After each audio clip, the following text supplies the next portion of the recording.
Thom Brooks, a Dean of the UK's Durham Law School.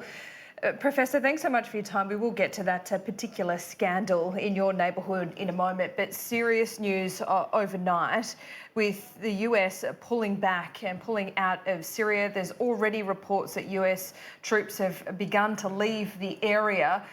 This is quite a policy shift. What kind of message do you think it sends to other US allies in the region?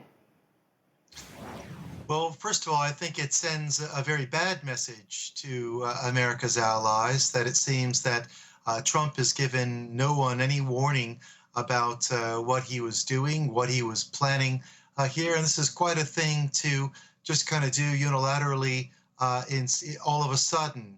Normally, this kind of operation would be very much coordinated. You think back on the invasion of Iraq, a multinational operation, highly coordinated. This is really going another way. And I think the only explanation for it is probably he's really feeling the heat. And something like this, a great big shift that will get us talking about it, will get us to not talk about his impeachment proceedings against him and those tax returns. He says to his followers he wants to show, but he isn't actually showing anyone. So a classic deflection, you think?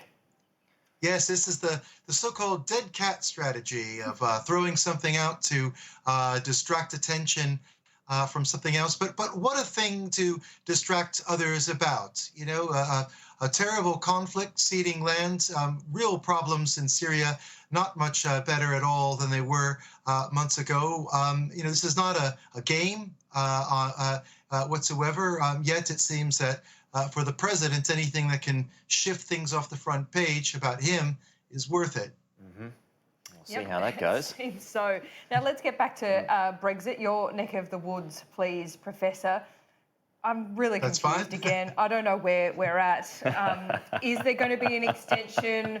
I thought Boris Johnson the other day said if there's no deal, but by the 19th of October, he will seek an extension. Now the Scottish court has said otherwise. Is there going to be a hard Brexit? What's going on? Well, it's right for you or most people to be confused because the whole thing is very confusing. So I'll try to simplify it a little bit. Apparently, despite quite a row in 10 Downing Street between Boris Johnson and one of his members of the government who argued unsuccessfully the case in the Supreme Court that he lost, and his Attorney General, who is the legal advisor to the government, they were both telling the Prime Minister that he just had to admit that he really would follow the law. Otherwise, that rumors were that Attorney General would immediately resign, a number of others from his cabinet would immediately resign, and that this would be really crucial to the case in Scotland, that he was probably going to lose it unless there were some real assurances he was going to follow the law. I mean, this is extraordinary stuff. Yeah, sure is. And a Curie, is that a big problem for him? Oh. Uh-oh. Oh, no.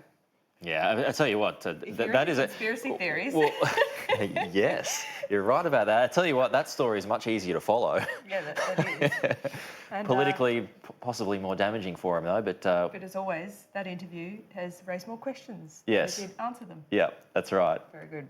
Coming up, we will look at this upcoming story, the fight against superbugs, calls for a crackdown.